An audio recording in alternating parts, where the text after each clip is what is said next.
Ito malilin, sir. Yeah. Sir, ito po dahil pinag-uusapan nga po dito sa ating bansa, itong pahayag ng Land Transportation Office Central naman po yan, sir, na dumarami raw po yung mga road crash accidents dahil nga po sa mga fixers or dahil nga po sa mga nagbabayad para makakuha ng kanila kung mga lisensya. Batay po sa obserbasyon niyo, sir, kamusta po ba? Ito nga pong mga paggamit naman ng fixers or ito nga pong lisensya na hindi naman po dapat na mapupunta po sa mga nagbabayad lamang po sa mga fixers. Ay, huwag kayong maniwala kasi fixer yan, kailangan talaga yung process mo pagka ganyan na mag-apply sila ng driver's license, lalong-lalo na sa umpisa student, then non-professional, professional. Hindi ka pwede makapag-secure na ngayon ng driver's license mo na hindi mismo ikaw, personal. Kasi magkakaroon ng driving examination, oral, ganon. Marami. Buti nga, tinanggal na nga yung drug test procedure eh. Pero mahigpit ang Land Transportation Office sa pag-i-issue ng mga driver's license kung papasa ka. Kung hindi ka papasa doon sa written examination nila, ay wala, you will not be, hindi ka mabigyan ng driver's license. Kaya mag-ingat po tayo sa mga fixer na yan na sa akala natin, porque meron kang pera na pang bayad mo sa fixer, ay mag-apply nga ako ng driver's license na ikaw ang mag-process, ilakad mo. Huwag kayo maniwala ng ganon. Kasi experience ko dito, marami kaming na-encuentro na talagang fake yung mga driver's license. Kagaya ng, bigyan kita ng example. I-open mo yung cellphone mo ng flashlight niya, yung cellphone. Tingnan mo yung official seal niya diyan sa plastic jacket, doon sa driver's license. Itapat mo yung flashlight niya diyan sa cellphone mo. Meron kang mag-a-appear yan doon sa driver's license mo, yung bluish na napakamalinaw na bluish, yun. Genuine yun. Pero kung itapat mo yung driver's license mo doon sa official seal, balit lang yan dyan sa may driver's license plastic jacket, at walang lalabas na ganon, as in malabo, wala, fake yan. At saka madaling ma-identify yung mga fake driver's license. So ingat, kapag kayo ay nahuli, doble gastos, makukulong pa sila, makakasuhan sila. Yun. Pero sang-ayon po ba kayo, sir, na dahil eto may mga fixers, meron po yung mga nagbabayad para makakuha lamang po ng lisensya, or meron po yung mga nagpapagawa ho ng peking lisensya, dahilan po ba yan, sir, para po, or dahilan po ba yan, na batay po sa obserbasyon nyo, isa po bang dahilan yan kung bakit na marami po yung mga na-aksidente po sa kakalsadahan? Yes, isa yan ang dahilan kasi hindi ka na dumaan sa oral written examination ng LTO, hindi mo maintindihan kung ano yung mga traffic signs, di ba?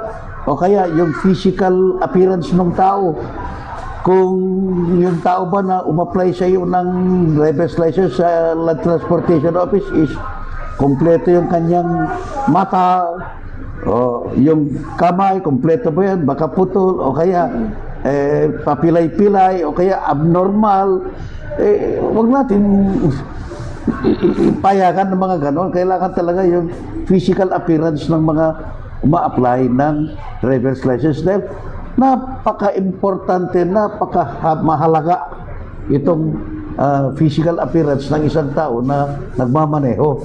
Kasi just like now, ilang libo yung mga sasakyan ngayon araw-araw na ikaw ay bumabagtas sa mga lansangan na yan. Ilan libo ang makakasalubong mo. Yan. Kung nagkaroon ng road accident or road crash, ay talagang perwisyo. Mabuti kung hindi lang perwisyo, kung mawalan ka ng buhay, pamilya mo, o ikaw, tayo mismo, sana wag. Kaya gawin lang ninyo yung tama na proseso. Kung talagang hindi kayo pwede, at yung namimeke lang ang gagawin nyo, babalik at babalik siya yan, ikaw rin ang maporwisyo. Ganun lang yan. And nababanggit niyo po sir na meron po yung pagkakaiba itong original and fake or peke nga pong mga lisensya. Pero batay po dito sa lungsod ng Kawayan or yung mga motorista po na nagtutungo po dito sir, may mga nahuhuli na rin po ba tayo or napapag-alaman po ba natin na peke yung kanilang Yes, marami na. Immediately, sinasubmit ko yan sa portal Go. sa LTO. Magkikita nila yan kung may record doon. Ayun. Kaya huwag kang mameke talaga makikita yan. Marami. Ay, anong gagawin ko? Di siyempre, mismo yung tao, pagka sila ay nahuli, hindi na sila makaulit yan. Masususpend, wala na silang karapatan na umapply ng mga driver's license. Yan ang patakaran ng LTO. So, napakaigpit. Yung nga, sabi ni Mayor JCD, in the United States of America, maswerte ka na sa 1 taon, 2 taon na makakapasa na makakuha ka ng driver's license mo dahil napaka-stricto ang land transportation nila doon. Dito sa atin, stricto nga rin, kaya lang dahil sa kagustuhan mo na i-shortcut na yung magkakaroon ka kagad ng driver's license, yun, peke. Doon ka sa peke, mahirap yun, gano'n. Bandang huli, ikaw din ang maporwisyo, makakasuhan ka pa, walang mangyayari sa buhay mo. Ganyan, ma'am. Yes po. Dahil po authorized po kayo by the LTO na manghuli rin po ito may mga paglabag sa batas at trapiko. Batay po sa obserbasyon po ninyo sir, kadalasan po ba mga estudyante yung nahuhuli? Ay, sus, grabe. Mga estudyante talaga karamihan. Out of 10, pagka kami nag-operate, araw-araw naman kami nag-operate. Sa 10 in-operate namin, mabuti kung may 2-3 na may driver's license. Halos lahat wala.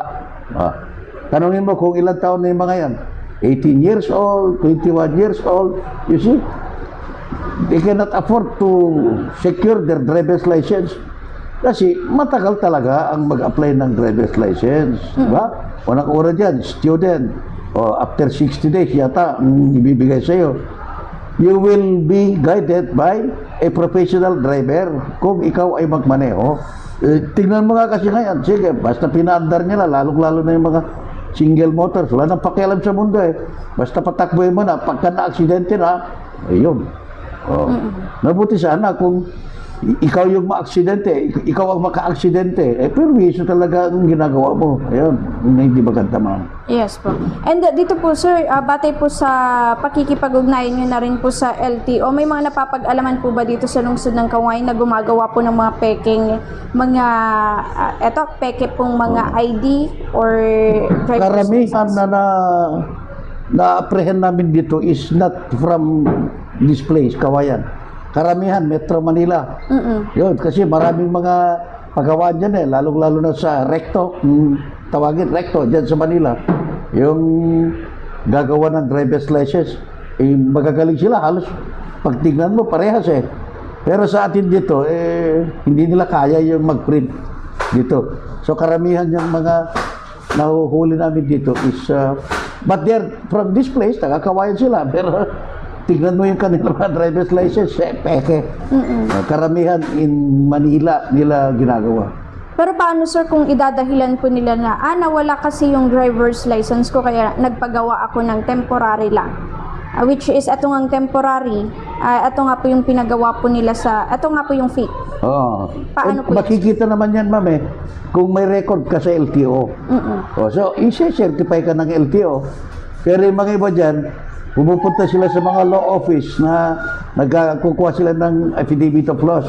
Pero tinitignan din namin yung affidavit of loss niya kung talagang meron siyang sadyang driver's license kung nawala. So makikita pa rin yan.